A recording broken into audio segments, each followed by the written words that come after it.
Ashamaa akkam jirtu hordoftoonni qeddoo YouTube marte keessan siniin jechaa ermeellaan of ajjeesuudhaaf tarkaanfii akka ofirratti fudhattee beekame.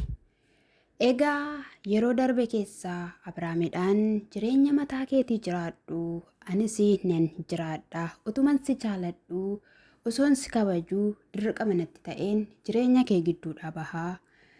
Jettee osoo Abrahaam hin jaalatiin akka jireenya isaa keessaa baatee argitaniittu viidiyoo irrattillee egaa jireenyi qobaa natti ulfaataa sodaachaan jiraadha kan jedhu wayii hojjattee turte jechuudha. Sanarraatidhaan immoo kan hafee egaa ishiin jaalalli Abrahaam obsaa fi of dhaggeeffannaa dhoowwee jechuudha. Hanga lubbuu ishii baasutti ofirraadhaanii geesseetoo jirti jechuudha. Egaa haa ta'uyyuu malee jechuudha faranjuu fi iyyuun immoo jechuudha lubbuu kee baastetta taanaan Abrahaam itti gaafatama waan ta'eef dileetii godhii of hin balleessini ati nama wanti guddaan eeggatudha yoo jedhaniin itti maniitu jiru jechuudha.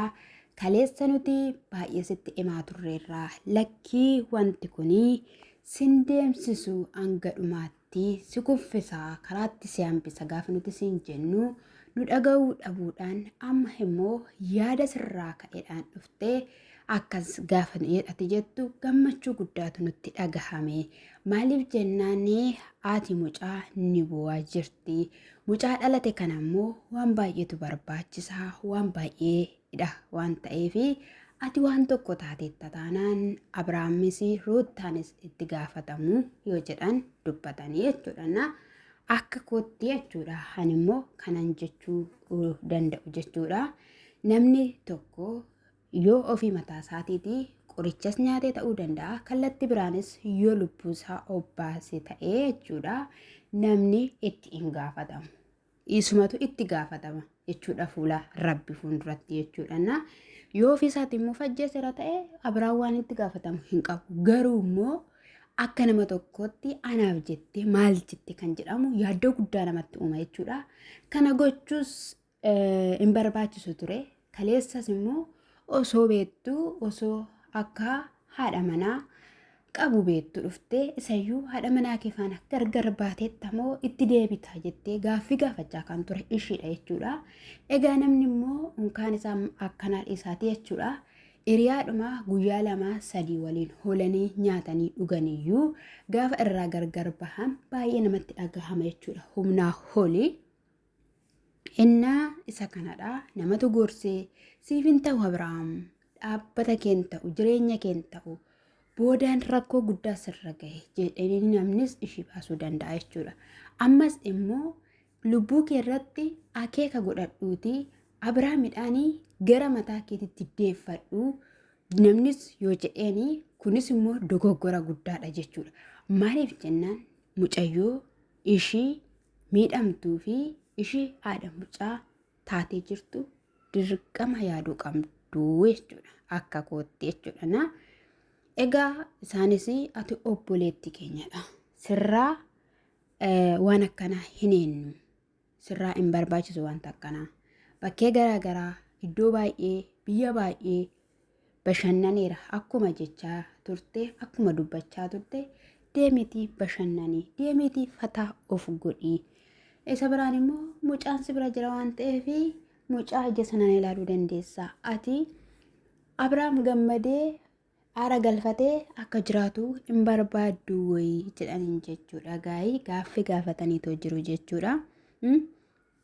Warri amina si gorsanii warra si'iif karaa gaarii yaadan miti. Nu sii wayyaa nuti haala kanaadhaan baaneeknuu dubbachaatoo jirra. Egaa warri kaleessa si fidan Buruukee fi Abeelirraa immoo hojii guddaatu eegama hamma. Inni kunis isaantu fide. Akka salphaatti fidanii Abrahaam faana ishee dura waliin hin beektu. Innis ishee hin beeku. Barsiisanii booda isinis itti gaafatamtu. Amma mucayyoodhaan tiriitii gochuuf dirqama isinitti ta'a. Innaa ani dudduubas jira jetteetoo jirta akkuma utaalaa turte dhaadachaa turte har'as mucayyoo kana eeguun dirqama sinirraa ta'edhanii dirqama Abeelii fi Buruukeetti kennaniitoo jiru jechuudha. Amma dhugumaanii qobaashii jirti ta'eera taanaan ishiin kana yaaddeetti ta'eera taanaan seexanni immoo jedhi jabaadhu jettiin jechuudha. Mee maaluma dhamee wanta akkanaa jechuudha. Maali yaanna akkanaa hojiin akkanaa maali? Wanti waliin akkanaa maali? Jalqabumarraa kaasee ati jechuudha Hermeellaa abadaan sitti xiqqaata akka hojii keetitti jechuudha. Maaliif jennaan imimmaan namaa dhugaadhaan warri jallinaan bu'anis jiru.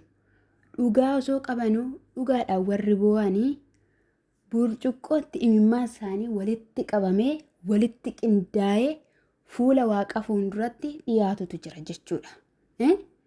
Kana osoo hin buliin osoo hin turiin gatii si kaffalchiisaa jechuudha. Inni aniif Hermeellaan homaa walirraayyuu hin qabnu. Aniif Abrahaam homaa walirraayyuu hin qabnu. Jechaa dhaadachaa inni turte har'a si kuffisee si korokkodee yeroo amma kanatti lubbuu kee akka dabarsitutti ittiin si ga'e jechuudha. Baazawee ati dogoggora lama qabda. Lubbuu kee baastee taanaan fuula waaqayyootti itti gaafatamta jechuudha. As immoo haadha gaahilaa haadha daa'imaa ni miita taanaan itti gaafatamta jechuudha. Maaltu si geesse korokkudama lama? Maaltu si geesse rakkoo lama? Ati kan Abrahaamiin caalu argachuu dandeessa. Kan Abrahaamii gadis argachuu dandeessa. Inni haala hojii ofii fi haala yaada ofiiti jechuudha. Qajeelaaf qajeelumatu ta'a. Gaariif gaariidhumatu ta'a. Isa kanaafiyyuu sammuu kee xiinxalii, sammuu kee galfadhu sin jechuudha kan nuti barbaannu jechuudha. Baay'een keenya gammanneerra soba zenneet amanni biraan kidhanneet amanne jechuudha. Erga jireenya isaa keessaa ba'uu barbaaddee erga dhugumaan naaf hin ta'u jettee har'a maaltu si gochisa? Miidiyaa irratti iyyuu of baasuu hin qabdu jechuudha. Namni iyyuu gadda kee arguu hin qabu jechuudha. Yoo dhugumaadhaan ta'e jechuudha. Isa immoo sossobdee abaabbaltee gaafana akkatti mar'adhee gaafana akkatti lafaan dha'ee waan itti rarra'u dhabee gaddisiiseen Abrahaamiin deeffadha jette dogoggorteetta jechuudha. Innis dhugum gara keetti deebiidha taanaan rakkoo guddaadha jechuudha. Maaliif jennaan ennaa akkatti ilaalan Ruutaan yaada ishee jijjiirratteetti qalbii ishees deebi'ee jira.